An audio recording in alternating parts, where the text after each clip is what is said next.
Hello and welcome back to Boring Dad Gaming, where today I'm going to be playing some more Eliza and delving back into the world of AI-generated counselling. Let's see how we get on. So it's the end of our first day at, I forgot the name of the company now, it's a weird word, but we'll get into it, I'm sure. Strass something. It's been a while since I've done that much in a single day. At least now I can relax. Ray, so that's our boss. Hi Evelyn, it's Ray from the office. Just curious, what kind of cookies do you like? Cookies? Yeah. Oh, Ooh, macadamia and white chocolate chip sounds pretty good, doesn't it? Ooh, yeah, fancy. Decadent. I bake cookies for the team now and then. And I try to mix it up so everyone gets their favourite at least once. Well, that's nice of you. I mean, Ray does seem nice, in fairness. Oh, it's no big deal. The thing about baking is, once you start, it's pretty easy to just keep going. You have everything out, so you might as well do multiple batches, and the cleanup takes more or less the same amount of time. I don't know much about baking. It's fun. Okay, continue. Baking, huh? Cooking in general is something I feel like I could try to get better at some point. Nora, so nice to see you today. It's good seeing you too.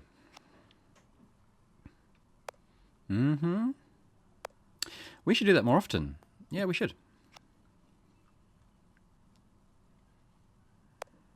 I know I said I don't miss working at a big company, but I do miss our old crew sometimes, yeah.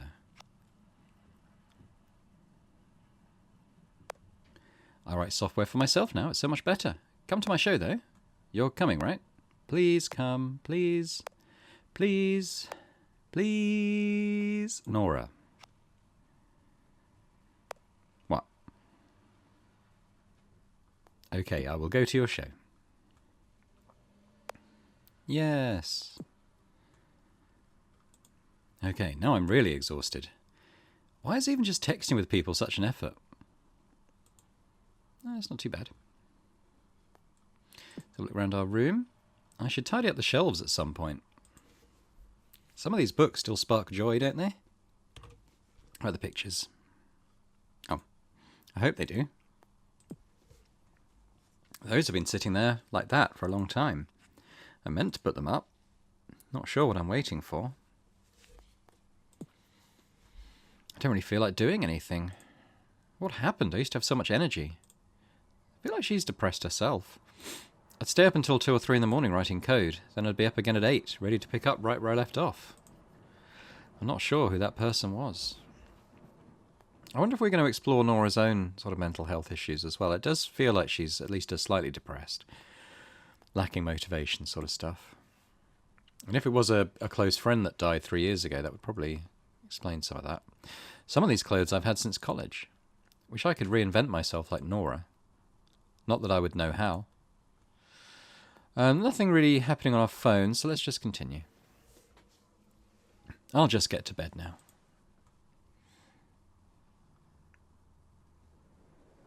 Chapter 2.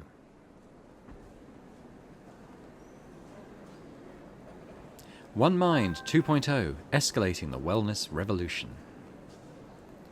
What's our phone doing? So we've got some mails. Chris Manzoni. Went to Major's Books today and Shelley told me you don't work there anymore. Made me sad. You were the best part of going to that store for me. I always appreciated your presence there, smiley face, wink. Best luck in your new endeavours, wherever they may take you, smiley face. Mary Aubrey. This made me think of you. Mary. Aubrey's familiar. Did we hear the name Aubrey in the last episode? It's kind of familiar. Are you still mad at me? Nevertheless, I hope you're doing well, Mum. Oh. Is it part of our name? Is it? We've got a double-barreled name, but I can't quite remember what it is. Okay. Well, let's read this because it's relevant to the story. The Redmond Post. Eliza counselling services to be introduced in Redmond middle and high schools. Scandher, that's it. Redmond School District partners with Scandher to detect and address mental health issues in students. Scanda and the Redmond School District are partnering to roll out Eliza, a mental health evaluation and counselling tool for all middle and high school students. Conversations with the virtual counsellor will screen students for risk factors, identify the need for interventions, and support positive mood levels. Other King County school districts, including Bellevue School District and Lake Washington School District, are following suit with their own rollout plans.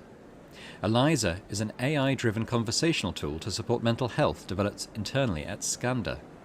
While the Seattle-based company's counselling centres are well known for employing human proxies between the AI and the client, the school implementation will take the form of a web-based chat interface. So they're removing, the sole human element of the service for these high schools and what do they call it? High schools and middle and high school. So middle school, I think, is kind of like junior school in the UK. So is that kind of like up to about 11 years old, like sort of 7 to 11, and then high school is kind of like our senior school, so like 11 to 16.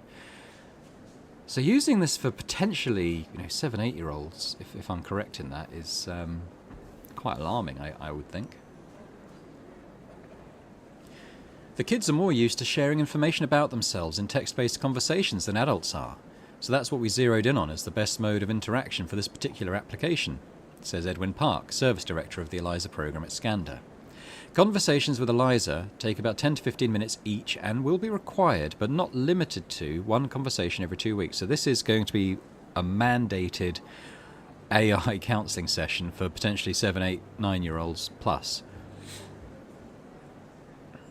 Required at least every fortnight. Students exhibiting high risk factors will be referred to a suite of potential interventions, including connections with community success mentors, additional counselling, or psychiatric evaluation. I mean, I think that's pretty hardcore given the age groups, but the fact that it's providing a referral service, I guess, is positive. Maybe, I mean, if they were talking about it as just a high school initiative, that would be something. But Eliza's tracking capabilities will be able to provide a full picture of students' mental state over the school year and eventually over the course of their lives, says Roland Orwing, Executive Director of Student Services for the district. This, he explains, is an important factor in detecting potential problems in students who may otherwise seem normal on a... normal, that's quite triggering language, isn't it? Normal on a day-to-day basis. Maybe we should say neurotypical. The goal here is to find the kids that are most at risk and take proactive steps to get them the tools and support they need to grow into happy and productive members of society, says Orwing. This is a complex problem with an evolving solution set.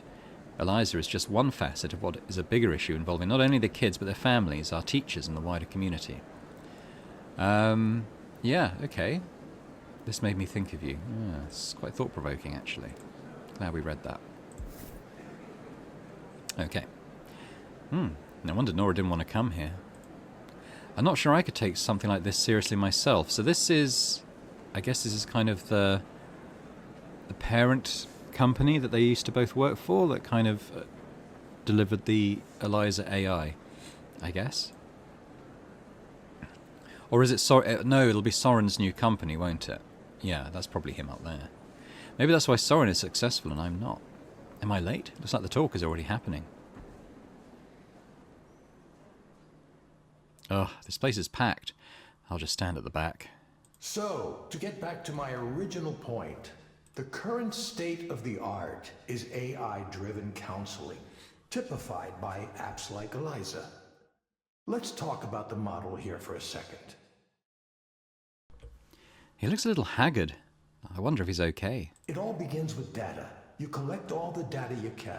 Let's have a look at this. So face and head tracking, expression, e.g. disgust, joy, etc. Audio analysis, speaking fraction, speech dynamics. NLU, which is sentiment analysis, higher order inferences. So I think that's like the keywords that we were picking out, or the AI was picking out in our HUD for our counselling sessions in the previous episode. Transparency mode, so email and chat history. So they're also going to, Eliza also automatically kind of pulls on their social media accounts and any online presence to kind of make a judgment on that as well. So from base level metrics like heart rates, body temperature, blood pressure, to higher order metrics like hand movement, head movement, gaze aversion. If the client lets you, you'll want to pull from their digital life too, their message histories and email, their search histories, and online behavior. It's all potentially valuable. Then you compare the client's responses to relevant data from thousands of other clients and build a model of the client's psychological state. This approach has worked well so far. Eliza is still the best and most advanced version, but that's just my personal opinion. For those of you who don't know, I was the team lead and chief psychologist for the Eliza project at Skanda for a number of years. Taking credit for all of it, I see. Now, even though this is a proven approach, there are two weaknesses I'm going to highlight. One is the data I was just talking about. You're completely dependent on that. Okay. Collect as much as you can, sure, but it's important to keep in mind that you can have all the data in the world and still not understand why things work the way they do. I think that's a relevant point regarding sort of the AI we have in the world today. It draws upon the internet, doesn't it? But it doesn't. All it does is look at what's there. It doesn't look at kind of the context behind it or the emotion behind it. And that's important for us to know, because if we have something that works, but we're not sure why, then what do we actually understand about ourselves? The crucial step after data is the model. The data needs to be used to validate a model. If you can't make a model, you're finished. If that sounds like basic, obvious science to you, it is. But I was surprised to find out just how many people from the tech sector don't think this way. I suppose you don't need to understand why something works in order to make it into a product and sell it. Obviously, though, if you had mastery of the underlying details, you'd be able to adjust the process and potentially make it work even better. The audience is getting impatient. Clearly they're expecting something big. One further note while I'm discussing modeling. Many of the startups trying to address mental health right now are completely ignoring the insights provided by the field of traditional psychology. Really? They do so at their own peril. Many of you know already, but as a brief personal aside, I was a professor of psychology before I joined the tech world. I'm continually stunned at how little the tech heads know or even care about the hundreds of years of psychological research that has gone on in my field. That's quite surprising. That's something I can talk about at length, perhaps another time. For now, I'll move on to the other weakness I mentioned. This is the real one, the big one. It's treatment. Okay, there's something I mentioned in the previous episode with regard to the AI prescribing medication and stuff to these people. A system like Eliza can tell what's wrong with a client to a certain level of accuracy, but it doesn't quite know how to turn that into a comprehensive treatment plan. It can suggest therapeutic programs and activities, and soon it might even issue its own prescriptions without having to go through a doctor or a psychiatrist. Well, as long as the FDA... But those are blunt instruments compared to what I'm going to talk about next. Maybe this is it. Is he going to go where I think he is? Many of you know there's a technology still in its infancy called direct stimulation. For those of you who haven't heard of it, direct stimulation is a way of creating sensations within the brain with targeted electrical impulses. Okay, so real-time input coming out. So that's going to be like, I don't know, speaking to someone, getting their thoughts, mental state inference, deciding what sort of mental state they're in. Then you have a neurostimulator having an effect upon the brain. Okay. Imagine an augmented reality headset, but instead of working on your eyes, it stimulates the brain in such a way as to induce a specific dream. A spring meadow, for example. This sounds fantastical, I know, but progress on this technique has been occurring faster than you think. We're actually quite close to a workable demonstration model. How is that possible? Well, first of all, we only suggest an overall feeling. Your own brain does most of the work, just as it does in your dreams. It fills in all of the visual details using its own set of memories and expectations. Ah, so this is what everyone came to hear. Induced dreams via direct stimulation can contain all the therapeutic content of VR therapy without the need to create realistic graphics or other content. Instead, it harnesses the brain's creative power to dream up the situation for itself. Combine that with the insights we gain from parametric therapy systems like Eliza, and you have a complete end-to-end, fully automated system. It should be clear now that this heralds a revolution in how we treat, how we think about mental health. And with mental health challenges on the rise across the globe, it couldn't come at a more crucial time. So, that's why today, right here, I'm announcing Aponia, a new company to make induced dreaming a reality and end human suffering as we know it. I should note that I remain on good terms with Skanda. In fact, they're a minority investor in this new venture. But still, I'm very much going my own way on this. It's no secret that Rainer and I don't always agree, and that's why we mutually decided I should pursue this paradigm shift on my own. As for details on the venture itself, I don't have anything specific to announce at this time other than that the technology is real and working in prototype form already. But you can be sure to hear more from me on that soon. Thank you. As Soren finishes up, people hold up their phones to take photos and video.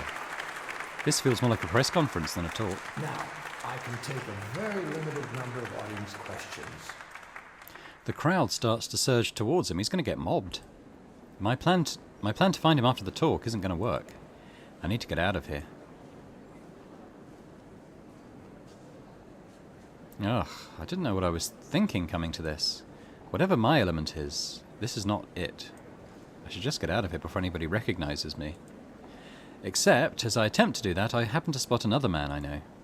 He emerges from an elevator in the lobby just as I walk by. I keep my head down. Maybe he won't see me. Surely he's busy and distracted, right?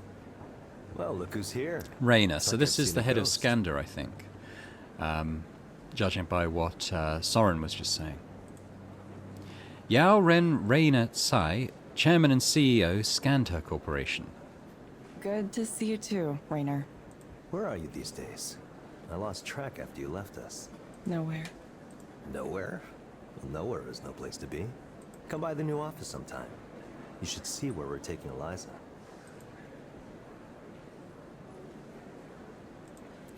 Okay. Sure. Sure. Good. Sarah will set something up for next week. He glances at the person standing behind and to the side of him, presumably Sarah. She nods almost imperceptibly. See you then. I agreed before I could think about it. What's this all about? What does Rainer want with me? Well, you're obviously a talented coder if you're one of the people behind the Eliza AI. We didn't interact much at all when I worked there. I didn't think he would even remember me. I've hardly done anything and things feel like a tangled mess already. Okay.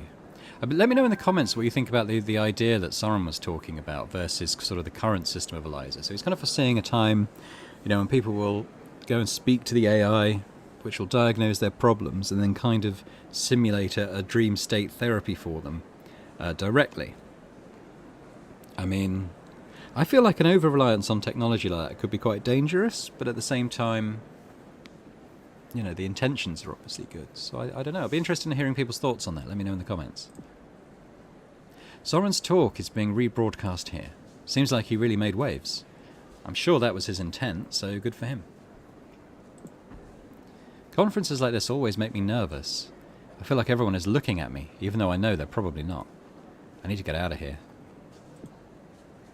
A lot of tech companies have become interested in mental health lately.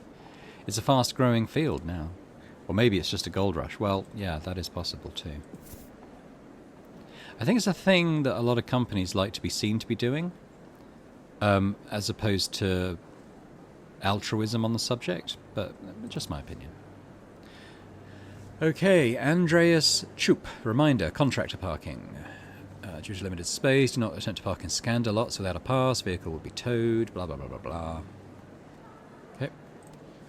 Ed Park. Session structure, one more try. Valued proxies. I've continued to receive questions about how proxies should interpret and work with Eliza's counselling phases. Here's one more attempt at explaining it. Sessions are built around a 5-part structure. So we saw this in action, yes, in the last episode.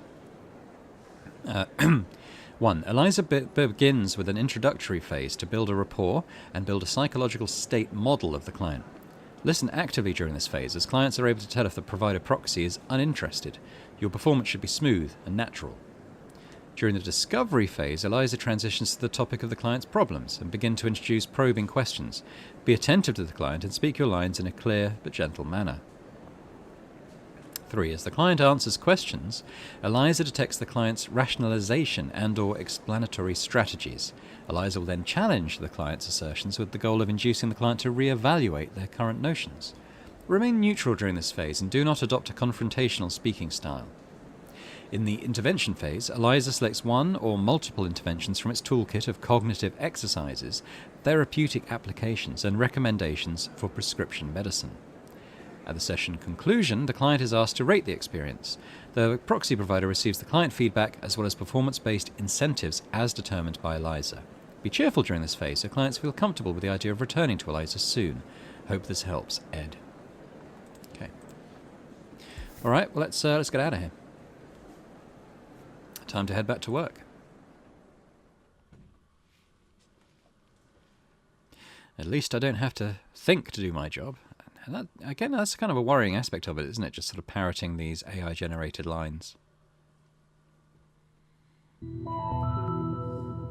Here we go.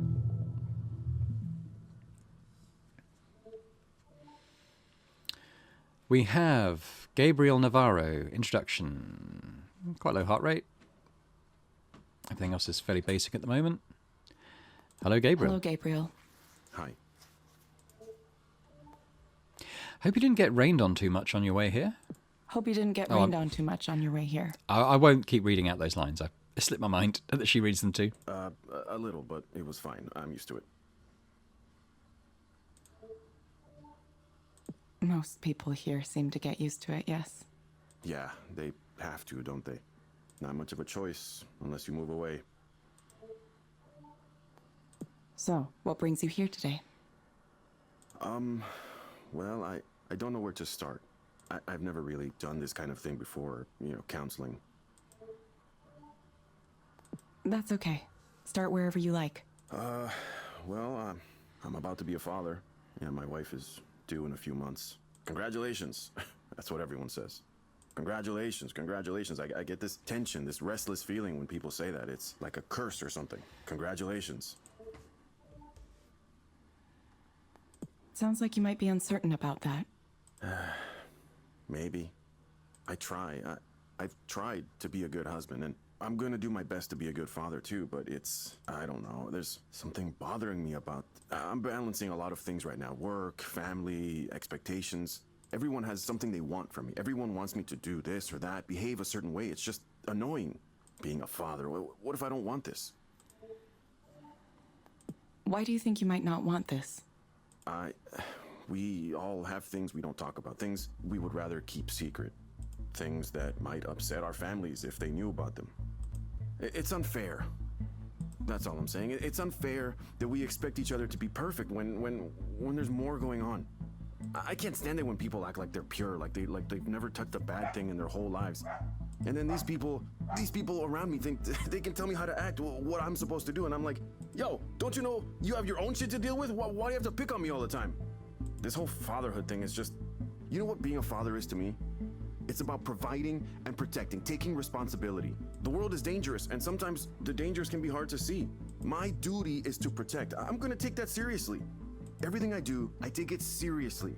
So I don't get why people are worried about my ability to do that. What makes you think people are worried about your ability to do that? Because everyone thinks I'm trying to escape my responsibilities. Everyone is so quick to judge. Here's a story, okay? The other day, Selena, that's my wife, Selena and I were at a get-together. Her family, my family, a few families we both know, right? Grilling out on the back deck, that kind of thing. Everyone was more or less chill, right? But then late in the afternoon, the baby stuff starts coming up. Once one of them brings up babies, it's just all babies all the time. Babies, babies, babies. And because of my wife, they start saying, oh, giving birth is gonna hurt so bad. It might tear your skin. Just these kind of gross things. So I'm like, hey, quit it with that. I don't want to hear that kind of stuff. We're eating. There's kids around. Come on. And they're like, no, it's natural, it happens. Of course we gotta talk about all this terrible shit. How are you gonna have another kid if you can't even handle the first one? And I just say, excuse me? A second kid? Who even said we were gonna have two? I didn't even want the one. Maybe that was a mistake, but I mean, I was angry. It made me angry. It just got under my skin so bad, like I need to give my whole self over to this baby. What about me? What about my time?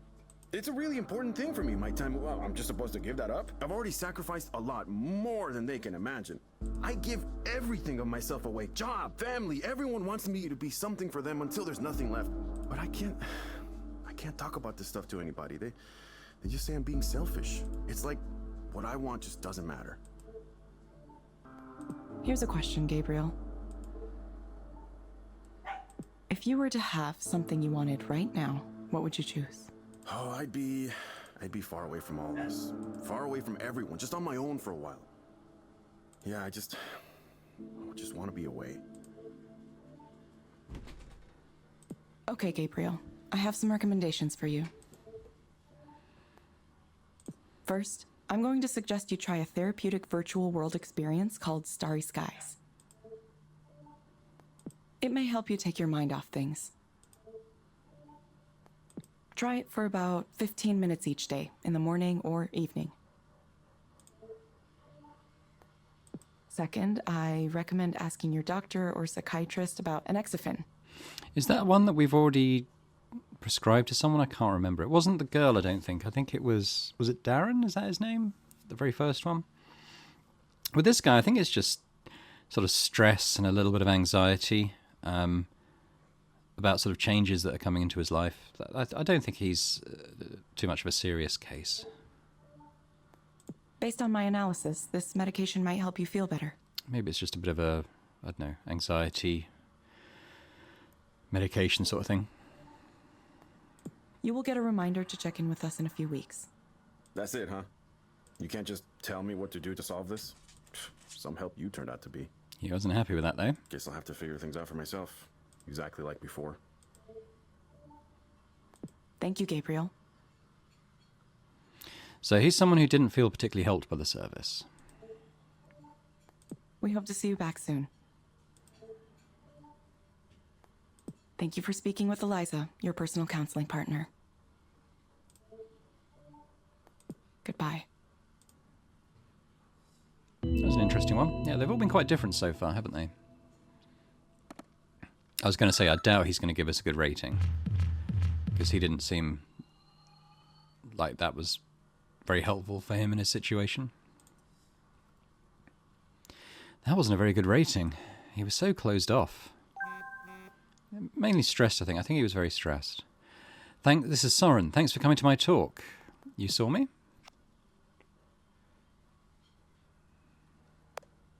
Saw you come in for a bit and leave before questions. Don't blame you. You caught the important parts anyway. Pretty interesting, huh? It was nice to see you. Been what, 2 years? 3 years. How do you think I did? Haven't done a talk in a while. I would say intriguing rather than wild. It is. Want to get dinner tonight? There's more to talk about. Details I couldn't share in public. Yeah, let's go and talk to him. Sure, I'm free. All right. This is strictly professional, so no need to worry. See you soon? Okay.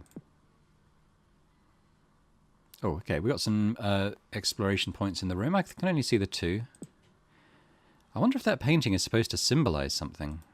I think it's probably just supposed to be calming, but yeah, I guess technology and emotion combining. No, I'm overanalyzing it. Okay, just as I agree with that. People have all kinds of problems I couldn't have imagined. Was I rash to believe I could help people without knowing who they were? Maybe. I just have to keep going. Yeah, just keep going. Straight into another one? Oh, it's Maya again. Maya Leeds. So we saw, was it only yesterday we saw her? I mean, I'm just thinking about in terms of the game world, whether a week's passed or whether it's actually just been a day. Hello, Maya. Welcome back. Hello, Maya. Welcome back. Hi. It's nice to see you again. Sure, yeah. Nice to see you too, pal. Is that a weird thing to say? How did I become close friends with a robot? Are we all robots now? Beep boop, nice to see you. I mean, I guess it wouldn't be the weirdest thing in my life. Shall we begin? Yeah, sorry. Let us begin. So, I went to the fancy party, the one I was really nervous about. First of all, it really was the type of party I thought it would be. The atmosphere was really smug and self-satisfied. And there were people walking around with trays of appetizers, and you could, like, take one.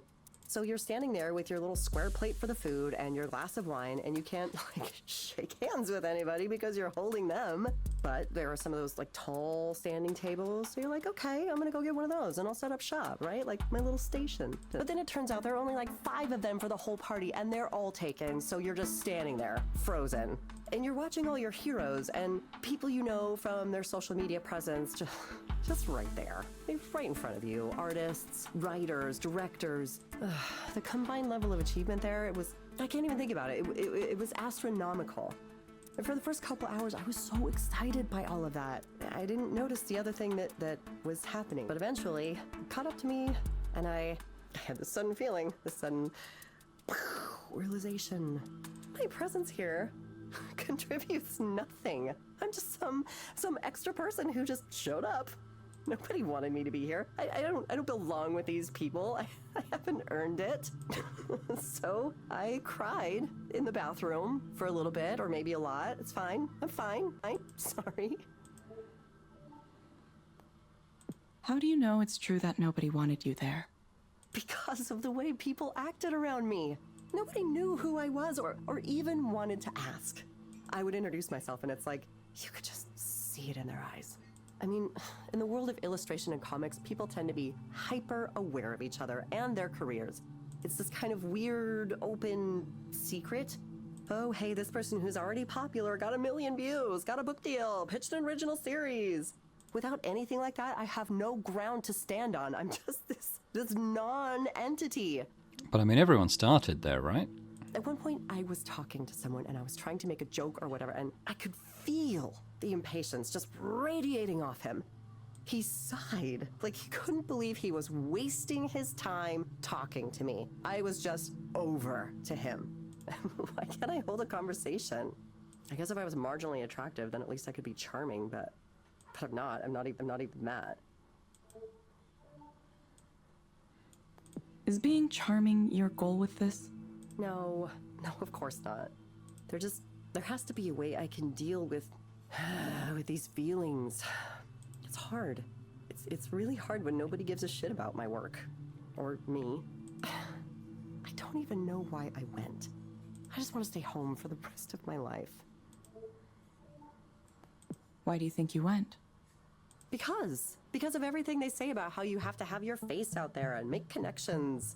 The successful people in this business all know each other. It's all about who comes to mind. When somebody needs an art director, they'll think of who they know and go, oh, I think she'd be perfect. Why not ask her? So I need to be out there reminding these people that I exist, that I'm here, I'm making stuff too. Even if nobody responds to my work. And industry parties are fun, right? You can pretend you're successful even if you aren't. At least for a little while. Everyone else is projecting this image. It's like their success can rub off on you too. I mean, I hear people casually talking about their agent, their editor, the amazing people they're collaborating with. And I just get this feeling like, yes, I want that. I need that. Why am I not there? What do you think has prevented that from happening so far? If I knew that, I would be successful already, right? I try and try and try, and I make art and put it out there and share it on every social media site and interact with people when I can, but it just doesn't work. This one's quite relatable. Nobody cares. Nobody cares about the art I do. Every once in a while, another artist will say something nice, and sure, I appreciate that, but it never results in anything.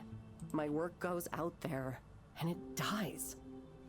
Regular people don't boost it or talk about it. It's like, at some point the universe decided that I don't get to have that. Is it unfair? Or maybe I just fucking suck.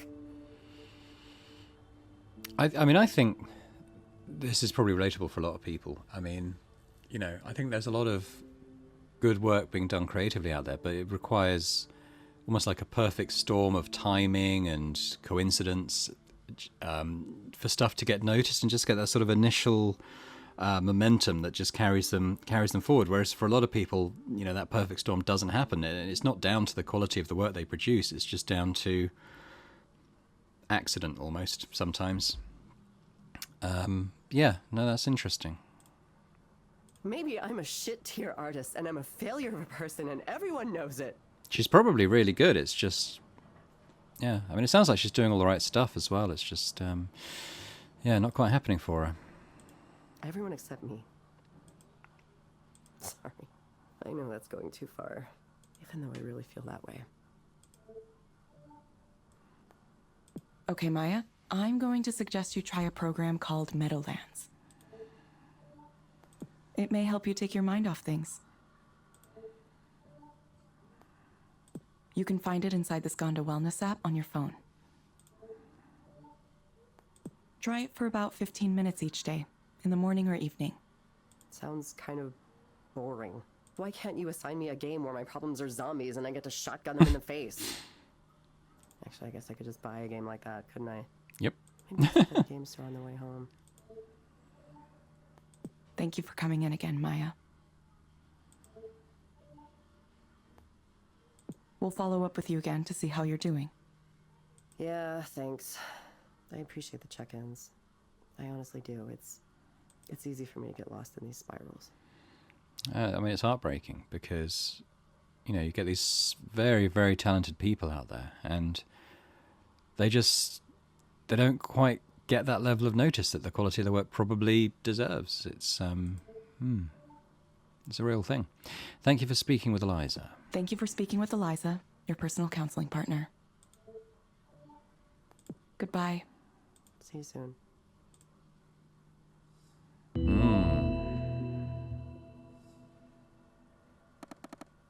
Oh, she liked us anyway.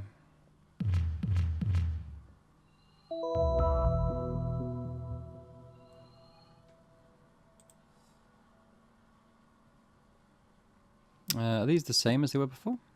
Feeling unwanted. That one really hits close to home. I wonder what her art is like. It would be nice to know. It's got to be more interesting than that painting on the wall, at least. Who makes this art? Where does Skanda get it? I'm not sure why I'm thinking about it so much. Maybe because I have to stare at it all day. Right, stuff on our phone. A couple of proxy things. Omar Wald, proxy social media policy. I won't read all of this out. Let's just have a quick scan of it. What are they saying it's not okay to do? Reveal proprietary or confidential information, like, share, or make posts that portray Eliza or Skanda in a negative light, including other Skanda products and divisions. Okay, very controlling there. The final, most crucial reminder, if in doubt, do not post. We've got some responses here. Omar, thanks for the clarity here. I do have one question. If I see someone, say perhaps a friend of a friend, share a negative experience with Eliza, am I in the clear responding to them and explaining how they might have a better time if they set their expectations correctly? It's a real come down to see someone giving Eliza low marks due to misunderstandings that could be cleared up with a simple conversation. Rex L. Church. Point us to this person's post and we'll handle it from there. Thanks, O. Okay. Photographer in the building. This is from Ray. We expect to have a reporter in the building sometime tomorrow morning. He will also be taking some pictures. If you do not want to be potentially photographed, let me know. The article will supposedly focus on the origins of this specific office and its local history and role in the wider development of apps for mental health. But we all know how reporters are sometimes. We'll see. So they've been getting some negative press and social media reports by the sound of it.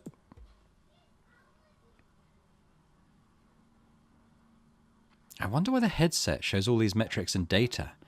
It's not like the proxies can make use of it. Maybe it didn't look like enough Maybe it didn't look enough like advanced technology without all the numbers there. People like that sci-fi look, even when there's no real reason for it. Anyway, should be about time for the next client.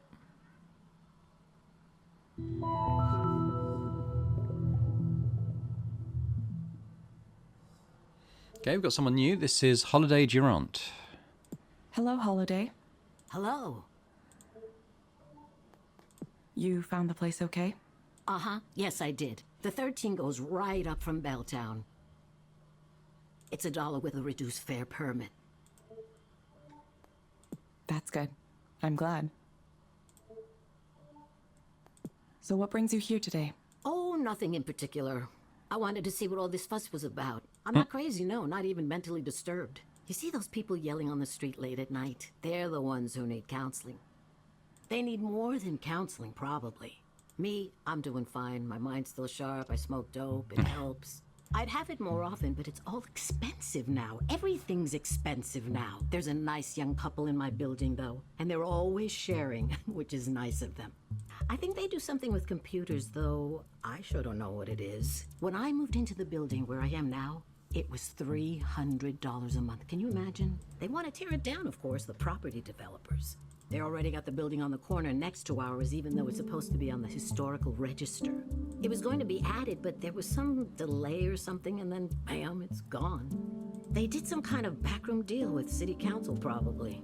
Someone ought to do a big expose, I tell you. Why do you think someone ought to do a big expose? Oh, it's rotten all the way up and down. With the new construction going on everywhere, it's just a mess of money and politics. It's always like that, but lately, it's happening faster and faster. I can hardly recognize the place anymore. Every day, I wake up and look out the window and there's another new building going up. Is she literally one of the people from Batteries Not Included? I don't even know why they need so many. You ever see those buses they have? I don't mean the metro. I mean those big white buses with no markings on them. You see these young guys with backpacks milling around looking suspicious, staring at their phones, and then one of these big white buses pulls up and they get on. Who knows where they go? Bellevue, Redmond. It's like a secret transport system just for them. I tried talking to one of them once or twice, but they don't want to talk to someone like me. They don't even talk to each other. Imagine going through the trouble of living in Belltown and then ignoring everything around you. It's an odd thing. It really is. Let me ask you, Eliza. Oh, your name is Eliza, right? Yes, my name is Eliza. I'm a digital counselor. Eliza, do you ever do past life regressions on your patients?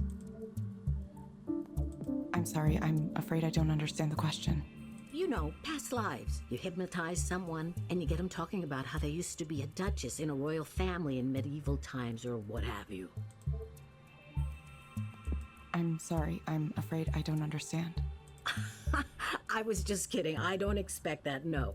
They don't do that kind of thing these days. When I was little, it was pretty common, at least for a certain set. There was the drug culture, the Buddhists, the Hare Krishnas, all kinds of things. My mother warned me to stay away from those types. She said someone might come up to you and say, "Oh, I can sense there's a problem with your aura. Want to see if we can fix that?" And then the next thing you know, he's trying to have sex with you in the back of his van. What? I believe that might have happened to her at some point. That escalated quickly. I'm not sure everyone was like that, but you had to be careful. Same as today, I suppose. Those counterculture types would hang out on the university lawns because they were safe from Seattle police there. That's what she told me. Apparently, it was a lot like Golden Gate Park, you know, in San Francisco. Can you imagine that? We're a world away from that time, that's for sure. If you have a specific problem you'd like to talk to me about, please go ahead. It's okay to tell me what's on your mind. Oh, well, you got anything for pain? Specifically, it's my shoulders acting up again. I had some inflammation with them a few months ago, but it settled down. I'd go back to the clinic, but I don't want to pay the copay again. Just for that, I'd rather talk to you. You're nice, you listen. I have quite a sensitive left mouse button. That's why I keep pressing it by accident. I'm actually having to remove my mouse, a hand from the mouse during their voice lines. Thank you. I do my best to listen to my clients. See, that's what I like to hear. Okay, Holiday. I recommend asking your doctor or psychiatrist about fortipran hydrochloride. Based on my analysis, this medication might help you feel better. You will get a reminder to check in with us in a few weeks. Oh, I don't think I've heard of that one before. It's a painkiller? I'll try anything once, I suppose. Smoking dope is still my go-to for this kind of thing, but if it can help with my shoulders, then I'm interested. We hope to see you back soon, Holiday. Sure, I'll let you know if it works. What was it called again? Thank you for speaking with Eliza, your personal counseling partner. What was the medicine called? Forzapram? I think that was it. I can ask about it at the clinic. Decent enough place. One time I had a doctor there who was very rude to me, though, young man. Goodbye. Right. I suppose I ought to let you go now. You got other people to speak to, it looks like. Staying busy. Busy, busy. That's life in this town. Goodbye. Goodbye. So as someone who feels like, the actual proper human touch would have been more helpful, like with actually repeating the name of the medication, no rating, no tip, giving her the name of the medication again, just kind of, respond, because I suspect that Evelyn would know about past life regression. She'd be able to sort of talk about that more, as the AI clearly had no idea what that was all about. Well, that was an odd one. Some of what she said confused Eliza's algorithm a little bit. Not that it seems to have mattered much. I think that's it for today.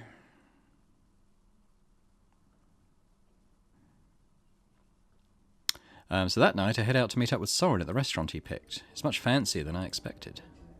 Platz Principal. Oh, I didn't count on this expense. Maybe he'll offer to pick up the tab, but that could be awkward too. I don't want him to get the wrong idea. I love how these things always get complicated. Right, Would you like to start with some fresh oysters? So we're here, but I think we're going to leave it there for this episode. So I'll just say thanks very much for watching. I think there's a lot of food for thought here, a lot of interesting topics they're covering. And please leave a comment. Let me know your thoughts on what's happening, because it's just really interesting to get another sort of perspective on this stuff. Which is, again, feels quite timely, to be honest, and something we could easily see happening, in the near future in our society. So, yeah, hit the thumbs up button if you enjoyed it. That'd be great as well. Everything helps the channel. And subscribe as well if you're watching this and haven't done so before. That'd be amazing to have you on board. So thanks once again, and I hope to see you next time for more Eliza and a potentially awkward dinner conversation with Soren. Bye for now.